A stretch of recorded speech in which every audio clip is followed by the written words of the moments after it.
Okay, let's unpack this. We're diving deep into the recent fiscal performance of one of the major names in furniture and lifestyle. Right, a brand that's really built on that whole idea of super customizable modular home goods. And our sources for this are rooted entirely in the recent CFO remarks. We're talking about their fiscal 2026 Q3 results and, what they're guiding for the rest of the year. And for you, our listener, the mission here is, it's pretty crucial. We are charting how a company handles, well, a perfect operational and financial storm. A perfect storm. That's a good way to put it. Yeah, you've got this brand trying to pull off an aggressive, really expensive physical expansion right when the economy is forcing consumers to pull back. Mm-hmm. Supply chain costs are spiking, and then on top of all that, they're still cleaning up the mess from internal restatement issues. It's a masterclass in stress testing a business model. And the high-level metrics for Q3 fiscal 2026, I mean, that's where the tension just jumps right off the page. It really does. Total net sales increased by, well, basically nothing. We're talking $0.3 million. That's a rounding error. It is. That's a modest 0.2% increase, bringing them to $150.2 million. So you invest millions in expansion, and your overall growth is functionally flat. You just know something fundamental is shifting underneath the hood. That flatness, it tells a profound story about where consumers are spending their time and their money. And that takes us right into the tale of two sales channels. It's the core revenue paradox of the quarter. Okay, so let's start with the channel that on the surface looks like a runaway success, physical retail. Right. Showroom net sales were robust. They increased $11.7 million, or 12.8%, to $102.7 million, and we know exactly why they spelled it out. It was all strategy. They strategically focused on brick and mortar, netting 17 brand new showrooms in one quarter. That is an enormous physical footprint expansion in just 3 months. It is a massive land grab. But that success, it came at a cost, and it masked a much bigger structural weakness. Okay, what do you mean? The sources indicate that even with all those new showrooms pulling in traffic, their comparable sales, so sales from locations open for more than a year, were struggling. Oh, okay. They saw a 1.2% decrease in omni-channel comparable net sales. That is the essential insight right there. The entire $11.7 million jump came from new leases, new payroll. Not from their existing base of business getting healthier. Exactly, not from the core. And if the physical base is only growing because they're adding new locations, well, the digital performance is just the starkest warning sign you could imagine. It's a cliff. Internet net sales didn't just plateau, they plummeted. Yeah. We're talking $7.6 million, a sharp 16.9% decrease, landing at just $37.3 million. Wow. And that speaks directly to that post-pandemic correction. You know, customers want to go in and actually touch and feel these large modular pieces of furniture. They don't want to risk a huge online purchase. A nearly 17% drop in e-commerce is just brutal for any modern brand. So that revenue gap, that hole, it had to be filled by opening up 17 new physical stores. Which is exactly why the total sales number ended up being almost zero growth. They were just treading water. Right. And that strategic shift, it also meant they had to shed some of their smaller revenue streams too. The other net sales, the pop-ups, the open box stuff, that dropped 27.3%, a $3.8 million decline. And management was pretty direct about why. They pointed to two key tactical decisions. First, they made a calculated choice to not do any barter transactions this period, so that's about cleaning up lower quality revenue. Okay, that makes sense. Second, they finalized the closure of all their Best Buy shop-in-shop locations. That partnership is officially over. So while they're aggressively expanding their own big showrooms, they're also pulling back from these other, maybe more experimental channels. Which brings us to product performance and an even more critical paradox lurking inside the sales mix. Right, because if you're getting people into 17 new showrooms, you'd expect to see massive sales for your main product lines. You would, but we are not seeing that. This is where the whole narrative just hits a wall. Their flagship product, the Sactional, that big, high-ticket modular sofa net sales for that decreased by 1.0%. At worse. The popular Sacs, their large beanbag offerings, those decreased by a painful 9.0%. So if the anchor products are slipping, what is the customer actually walking out the door with? This is where it gets really interesting and where you can see the strategic pivot in real time.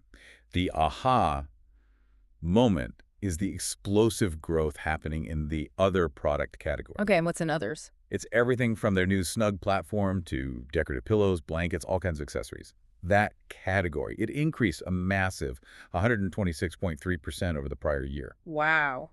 126% growth is, I mean, that's tremendous. Hmm. But is it a distraction? If your core is showing dry rot, a 9% decline in sacks, is this accessories growth just a rescue plan? It's both. I think it's both. What's so fascinating here is that it proves their cross-selling funnel is working. But But only for the cheap stuff. exactly.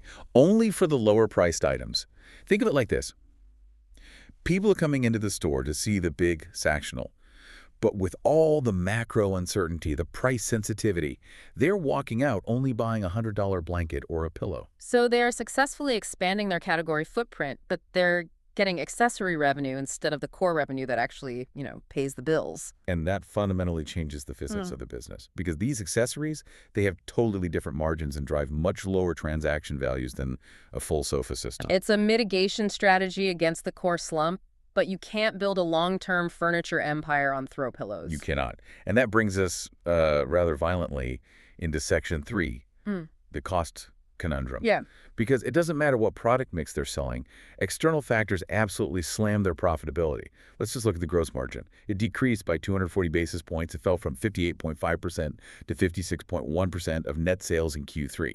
And just to clarify for everyone listening, when we talk about basis points, 240 basis points is 2.4 percentage points. That might not sound huge, but for a retailer already on tight margins, It's the difference between profit and loss. it's a huge squeeze, a really serious squeeze. And the drivers are crystal clear. The biggest headwind was logistics and tariffs.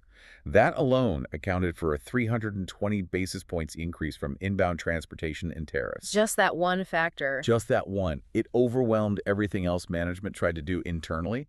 And then you add another 20 basis points from outbound shipping and warehousing costs. So that's an enormous hit, nearly 3.5 percentage points, and it's largely outside of their control. But to their credit, they did fight back on the product side. They did. They managed a pretty clever counter strategy. Despite those massive cost headwinds, they actually got a 100 basis point increase in product margin. So how'd they pull that off? It was a mix. Some price increases to the consumer, a lot of internal cost reduction initiatives, and they also got some specific concessions from their vendors who were also, adjusting to the tariff changes. So they clawed back a third of the macro pain through operational discipline. But the headwinds were just too heavy. It wasn't enough. Okay, so now let's look under the hood at what management could control their operational spending, and this is where that financial cleanup really hits. SG&A. Selling, general, and administrative expenses. Right. SG&A spiked to 49.9% of net sales. That's up from 47.9% last year. And this is where you see the expense of that aggressive expansion from Section 1 just colliding with the cleanup from prior periods. The dollar increases are really telling. Yeah. You've got $4.1 million more in payroll expense. And a big chunk of that, about $0.7 million in rent and operational costs, is tied directly to those 17 new showrooms. Right. You open a store, you've got rent, you've got staff costs immediately, but the sales take time to ramp up. And crucially, that payroll increase, it also included a specific non-operational cost that we really need to break down. The sources mention a $1.6 million out-of-period expense. That's the restatement hangover hitting the current books. Right. So to clarify for you, an out-of-period expense basically means the company realized they had underaccounted for certain employee benefit costs in previous quarters. So they're not paying for work done this quarter. No. They're playing catch-up on old accounting mistakes. It's an administrative burden, not a reflection of current operational efficiency, but it still slams the current quarter's loss. Wait, so they're paying the price for the aggressive physical expansion and correcting past accounting errors at the exact same time. At the same time. That seems like a recipe for a terrible quarter. It absolutely is. And you also have $1.0 million more in licenses and registration. And let's not forget the final bill from that restatement hangover, about $1.2 million in non-recurring fees just for the administrative work to fix the books. When you add all that up, wow. The operating loss for the quarter ballooned to $15.8 million. Last year, it was $7.7 million. The cost side just completely overwhelmed that tiny 0.2% revenue growth. And that massive cost spike is why their profitability swung so dramatically. Adjusted EBITDA went from a $2.7 million gain last year To what? to a $6.0 million loss. That's a nearly $9 million swing into the red. It was a quarter defined by expansion at any cost, followed by the immediate necessity of cleaning up an accounting mess. Okay, so given that really painful P&L, let's shift to the balance sheet. Because despite all this operational chaos, management is insisting the company is financially sound. What stands out to you on the capital front? The balance sheet is what gives them flexibility here. They ended Q3 with $23.7 million in cash. They have $36 million in committed availability, and this is critical zero borrowings on their credit facility. So they're not leveraged. Not leverage, which buys them time and, frankly, credibility to manage all this uncertainty. That is a strong position. But that strength, it has to be tested against their actions, right? They're also focusing on capital efficiency. They stated a goal to end fiscal 2026 with, and this is a quote, meaningfully lower dollars of inventory than fiscal 2025. And that focus on inventory, it signals they're adjusting their internal supply chains, they're reacting to the slower sales in their core product lines. Right. Less core products sold means you need less inventory. It's a necessary move toward prudence, a smart one. But this prudence showed up in their capital allocation as well, and this is where I see a classic sign of maybe internal nervousness, regardless of their cash balance. Go on. They have $14.1 million remaining under their share repurchase authorization, but they didn't buy back a single share in Q3. You've hit on a crucial point of friction there. They hit the pause button on deploying capital to shareholders, even though they have the cash. And the reason they gave was very telling. It was significant uncertainty and macro backdrop owing to tariffs and consumer spending over the near term. They clearly don't trust the environment enough to deploy that capital. They need the cash for flexibility because volatility is high. They did buy back $6.0 million earlier in the year, but Q3 was officially hands-off. Which is a huge signal. And that caution, it dictates their entire outlook. This leads us directly to the strategic pivot they're making because of Q3's painful realities. Yeah. What was the key lesson they took from customer behavior? The primary learning was that the consumer is extremely price-sensitive and deal-focused, especially right now. Which is driving a huge strategy change for Q4. They decided they have to raise their discount plans to be more competitive, particularly for any transactions under $6,000. So if the consumer is only buying accessories, they have to entice them to make that jump to the high-ticket core items. It's a crucial admission that their old pricing strategy was failing to convert those showroom visitors. It is. So they're projecting a low to mid-single-digit decline for the whole furniture market in Q4, but they're betting that their new discounting strategy can help them secure their own growth. So what are their numbers for Q4? The net sales estimate is between $236 million and $256 million. That's low single-digit revenue growth at the midpoint. And the profitability rebound they're projecting for Q4, it's massive. It has to be predicated on holiday sales and seasonal trends. They're estimating adjusted EBITDA between $51 and $56 million.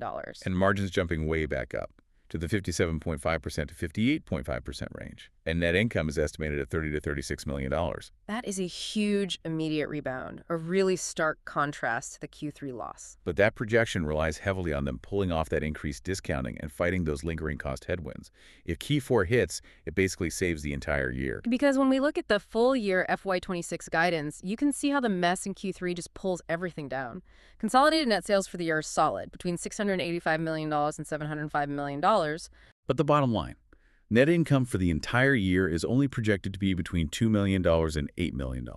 When you think about the sheer scale of the operation, hundreds of millions in sales, and you only net a few million in profit for the whole year, that is an extremely tight margin for error. They cannot afford another Q3. So all this caution has led directly to a massive strategic shift for their long-term growth plan in fiscal 2027. They spent Q3 opening 17 new showrooms. Yeah. What's the plan now? This brings up the single most important question for their future.